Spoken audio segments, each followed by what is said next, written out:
వాళ్ళు 400 సీట్లు ఇవ్వండి, మేము హిందూ రాష్ట్రాన్ని తీసుకొస్తామని చెప్పేసి బీజేపీ ఎంపీ హెగ్డే అన్నాడు. కానీ మోడీ ఏమంటున్నాడంటే 400 సీట్లు ఇస్తే మేము రాజ్యాంగాన్ని కాపాడుతామని ఇప్పుడు మాట్లాడుతాం. నిన్న మనం ప్రజల వ్యతిరేకత చూసిండ్రు. ఇప్పుడు ఈ దేశంలో కాంగ్రెస్ కు బీజేపీకి పోటీ జరగట్లా, మరి ఎవరికి పోటీ? బీజేపీకి ప్రజలకు మధ్య పోటీ జరుగుతుంది. అంటే ఈ దేశం యొక్క చిత్రం మారిందండి. ఇప్పుడు కాంగ్రెస్ కు బీజేపీకి పోటీ అనుకుంటున్నాం, ప్రచారం చేస్తున్నాం, కానీ అది వాస్తవం కాదు. ఆర్ఎస్ఎస్ బీజేపీకి మరియు ఈ దేశ ప్రజలకు మధ్య ఒక పోటీ జరుగుతుంది, ఒక యుద్ధం జరుగుతా ఉంది. చూద్దాం. ఈ యుద్ధంలో 2 టర్ములు అయితే వాళ్ళకు చుక్కలు చూపించిండ్రు ప్రజలు. ఇక మిగిలిన దఫాల్లో కూడా అదే అవుతుంది. కాబట్టి మోడీకి ఇతర ఏ అవకాశాలు, రాముడిది అయిపోయింది, topic is over. Pakistan topic is over, China topic is over.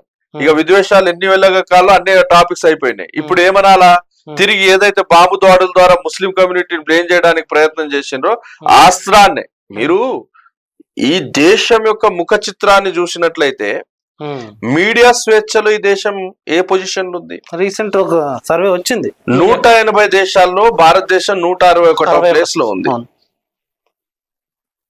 మీరు నమ్మరు, బీబీసీ ఆఫీసులను వెంటబడి వాళ్ళ మీద ఈడీ రైడ్లు చేసి, సిబిఐ రైడ్లు చేసి, వాళ్ళను వేధించి అసలు ఈ దేశంలో లేకుండా చేయలేదు. అవును, దేశం నుంచి బీబీసీ వెళ్ళిపోయింది.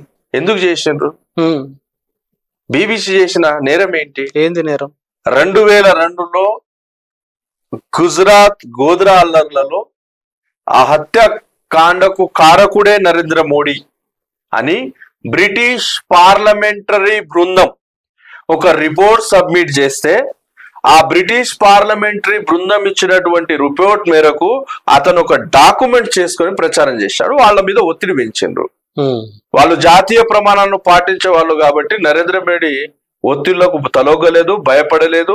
ఈ దేశాన్ని నుండి వెళ్ళిపోయినా పర్వాలేదు, కానీ నేను ఆ డాక్యుమెంటరీని వెనక్కి తీసుకొని డిలీట్ చేయనని కళాఖండిగా చెప్పాడు. అంటే 2002లో 2000 మందిని పొట్టున పెట్టుకున్నటువంటి ఈ నరేంద్ర మోడీ ఒక నరహంతకుడు యొక్క డాక్యుమెంట్ అని అతడు ప్రూవ్ చేశాడు కాబట్టి అతన్ని నిరాకరించారు. మీరు ఆ హంతకుణ్ణి ఈ దేశంలో ఉన్నటువంటి 31% ప్రజలు ఈ దేశ ప్రధానం చేసి కూర్చోబెట్టింది. ఇక దేశం సత్యనాశనం కాకపోతే ఏమైంది?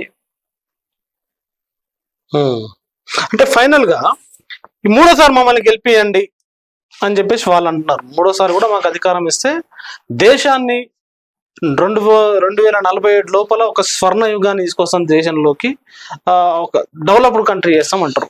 ఏం ఆలోచించాలి? డెవలప్డ్ కంట్రీ చేస్తాం అనేసరికి ఇది కూడా నేను చెప్పాను. నేను ఎప్పుడైనా ఎందుకు నా మీద ఓన్ చేసుకుంటలేనంటే, ఏది మాట్లాడినా మా మనోభావాలు దెబ్బతీసిండు అని కొన్ని క్లిప్స్ ను కలెక్ట్ చేసుకొని ఆ క్లిప్స్ ను ప్రచారం చేస్తూ కేసులు చేయండి, అది చేయండి అని తిరుగుతా ఉన్నారు.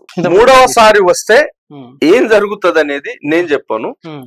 హేమంత్ కర్కరే కలెక్ట్ చేసినటువంటి ఆ 3 ల్యాప్టాప్లో హిందూ రాష్ట్రాన్ని నిర్మాణం చేయడానికి వీళ్ళు ఏమేమి చేయాలనో ఆ మొత్తం ల్యాప్టాప్ లో వీళ్ళు జరిపినటువంటి మీటింగ్ లో ఇచ్చినటువంటి సమాచారం అది, విత్ వీడియో ఆడియో రికార్డెడ్.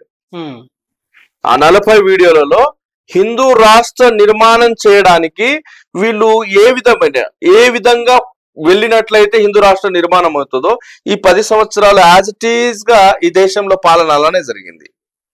ఇప్పుడు 3వసారి బీజేపీ వచ్చినట్లయితే పూర్తి స్థాయిలో ఈ దేశం హిందూ రాష్ట్రంగా నిర్మిస్తున్నారు అనేది ఈ ల్యాప్టాప్ లో ఉన్న సమాచారం. హేమంత్ కర్కరే అనే ఏటీఎస్ అధికారి తీసుకున్నటువంటి ఇన్వెస్టిగేషన్ ద్వారా తీసుకున్నటువంటి ఒక సమాచారం, అది కోర్టులో సబ్మిట్ చేసినటువంటి సమాచారం. హిందూ రాష్ట్ర నిర్మాణం కొరకే వీళ్ళన్ని ప్రయత్నాలు జరుగుతున్నాయి. మోడీ చేస్తున్నటువంటి ప్రచారం ఏదైతే ఉందో, మోడీ మీడియా చేస్తున్నటువంటి ప్రచారం ఏదైతే ఉందో అదంతా అబద్ధము.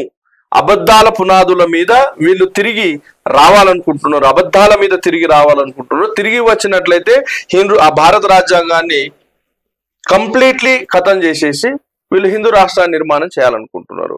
ఆ హిందూ రాష్ట్రం యొక్క రాజ్యాంగం ఎలా ఉండాలి, బెంచ్ ఆఫ్ థాట్ అనే గ్రంథాన్ని రాసుకున్నారు. మనుస్మృతిని ఆదర్శంగా తీసుకొని ఆ గ్రంథం ఉంటుంది. బీసీల యొక్క స్థానం తిరిగి వెళ్ళిపోతారు.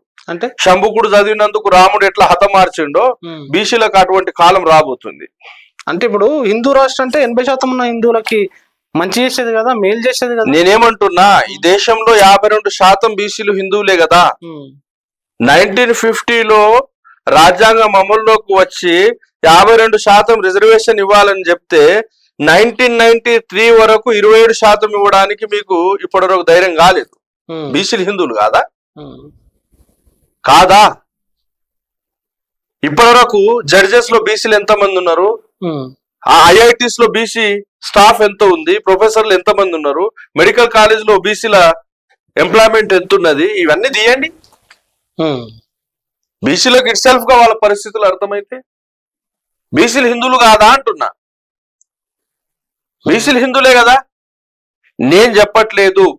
హేమంత్ కర్కరే ఇన్వెస్టిగేషన్ లో తీసుకొచ్చినటువంటి ఆ ల్యాప్టాప్ లో ఉన్నటువంటి సమాచారం మేరకు రానున్న కాలంలో రేపటి రోజు బీజేపీ తిరిగి అధికారంలో వస్తే ఈ దేశం యొక్క రాజ్యాంగాన్ని పూర్తిగా ఖతం చేసేసి హిందూ రాష్ట్రాన్ని వాళ్ళు డిక్లేర్ చేసేసుకుంటారు.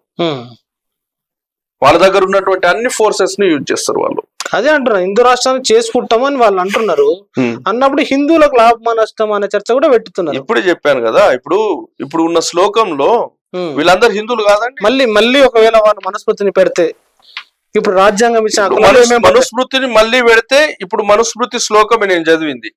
ఇప్పుడు చాకలి హిందువే కదా, మంగళి చర్మకారుడు హిందువే కదా, రైట్, దొమ్మరి హిందువే కదా, బేస్త హిందువే కదా, మేదరి హిందువే కదా, కిల్లిండు హిందువే కదా, కంసాలి హిందువే కదా, దర్జీ హిందువే కదా, వడ్రంగి హిందువే కదా, కట్కవాడి హిందువే కదా, కుమ్మరి హిందువే కదా, ఈడిగా హిందువే కదా, మంగళి హిందువే కదా, కమ్మరి హిందువే కదా. వీళ్ళన్ని అస్పృశ్య కులాలు, వీళ్ళు తాకిన ఆహారం తీసుకోరాదు అని గ్రంథం చెప్తుంది అంటున్నా. అంటే అదే మనుస్మృతి అమల్లోకి వస్తుంది.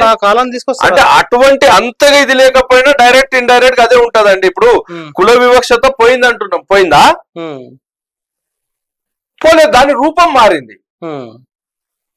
ఈ డైరెక్ట్ గ్రంథాల్లో ఉన్నట్టు ఇన్ని ఉండకపోవచ్చు, ఇండైరెక్ట్ రూపం ఉండొచ్చు, రూపం మారవచ్చు. మనుస్మృతిని ఇంప్లిమెంట్ చేయాలంటే ఇది చెప్పింది మనుస్మృతిలే కదా, స్మృతి సమాచారమే కదా ఇది.